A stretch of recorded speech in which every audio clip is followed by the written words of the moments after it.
Guys, welcome again to my vlog. This is Cecile. Isa sa mga topic natin ngayon ay ang panic attack. Ano nga ba yung panic attack? Ang panic attack ay isang cause ng anxiety. Pag may anxiety ka guys, nakakaranas ka ng panic attack. Ako guys, nakaranas ako ng maraming beses na panic attack simula noong nagkaroon ako ng anxiety. So, natuto ako guys, marami akong natutunan during the time na nakaka-experience ako. Ito, meron akong 11 ways to stop panic attack. Ang panic attack guys, hindi mo siya makukontrol. Kung darating siya.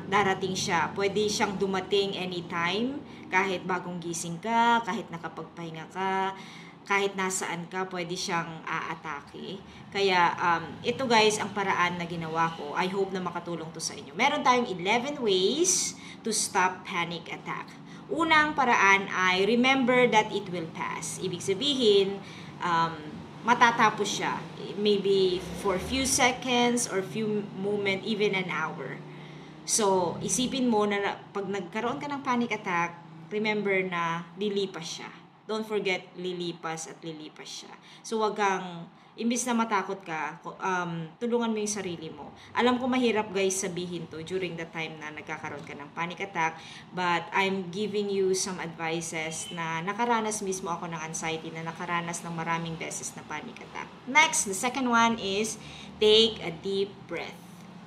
It's very helpful guys sa pagkakaroon ng panic attack at pag inaatake ka ng anxiety. Ang panic attack guys, kusa siyang dumarating. So, you have to practice yung deep breathing.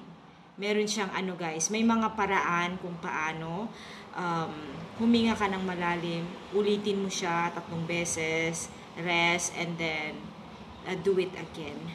Para ma-calm, para ma-relax yung nervous system mo.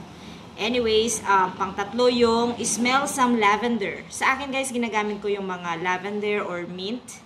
Yung mga mint oil. May mga ginagamit tayo guys dito sa Pilipinas na mga pwede mo siyang amuyin. Para yung sense of smell mo, nakapokus ka sa inaamoy mo. Mawawala yung pagkakaroon mo ng panic attack. Next, pang-apat is find a peaceful place or find a peaceful spot. For me guys, my room is my perfect peaceful spot. Yung walang tao, yung walang nakaka-distract sa'yo.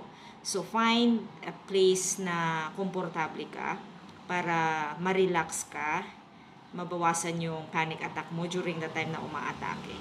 Okay? And then, pang-5, find or focus on an object. So, for me, dahil alam ko na yung symptoms ng panic attack, so nagfo-focus ako sa isang bagay, dinidistract ko dinidistract ko yung panic attack ko. So instead of nararanasan ko yung panic attack, inaano ko siya into music, or I listen to some podcasts na mga inspiring podcasts or mga music, or ibang mga motivation on YouTube na pwede mong gamitin para ma-relax or mapunta yung focus mo doon sa pinapakinggan mo or pinapanood mo.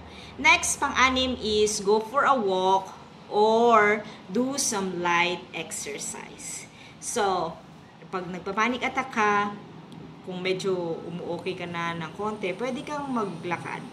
Or pag okay ka na, you go for a walk. Na ang walking kasi guys is very helpful for us na may mga anxiety. And then light exercise, for me exercise is very helpful sa pagkakaroon ko ng anxiety. So kung ikaw nagkakaroon ka ng panic attack, then do some small exercise at home. Next is try muscle relaxation technique.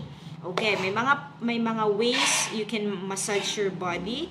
You can massage yung sarili mo sa mga kamay. May mga technique sa kamay, or you can do this, may mga technique guys. And you can also go for massage sometimes. Pero kung inatake ka ng panic attack, you can do some massage. You can massage yourself. Imasahe mo yung sarili mo, yung mga kamay mo. Minsan sa akin guys, pinipisil-pisil ko siya from here minamasahe ko siyang ganon. So, yung muscles ko marirelax siya. And makokontrol mo or ma-stop mo yung panic attack. And then next one is picture some happy place. Okay, isipin mo yung mga magagandang lugar na napuntahan mo or hindi mo pa napuntahan. So, yung focus mo mapupunta doon. Alright, next one is take any prescribed medication. Pag may mga medication na binigay sa inyo yung doktor, yung mga may anxiety or may panic attack, may mga binibigay yung doktor na mga medication kung nagpa-consult na kayo sa doktor or something. So, you can take your medicine pag nagkakaroon ka ng panic attack. Usually, guys, yung iba, binibigyan ng mga antidepressant or may iba pang mga medication para ma-stop yung panic attack. Next is learn your triggers. Yan, isa yan guys sa mga technique how to stop yung panic attack. So, kung alam mo na yung panic attack at naranasan mo na, alam mo na kung ano yung nagpapatrigger sa'yo. Sa mga tao na first time pa lang nagkaroon ng panic attack, try to relax and isipin mo pag okay ka na, isipin mo kung ano yung nagpa-trigger sa'yo, bakit nagkaroon ka ng panic attack. And then, pag alam mo na yon, alam mo na siyang i-stop, alam mo na rin i-avoid kung ano yung nagpapa-trigger ng panic attack mo. Halimbawa, yung mga nakaka-stress na mga bagay o mga tao sa paligid mo or yung mga bagay na ayaw mo. So, you stay away. Wag mo nang i-push yung sarili mo na gawin pa yung gusto mong gawin na hindi naman na pwedeng wala ka ng ibang paraan na magagawa. So, learn to accept, learn your trigger. Alam mo na kung saan nanggagaling yung trigger ng panic attack mo. So, you have to avoid this. So, you can stop your panic attack. So, iyon lang guys yung mga ibang ways ko na in-apply ko sa sarili ko ngayon, simula noon hanggang ngayon, para ma-stop ko yung panic attack. Alam ko guys, madaling sabihin, pero pag nandiyan ka na sa panic attack, hindi siya madali.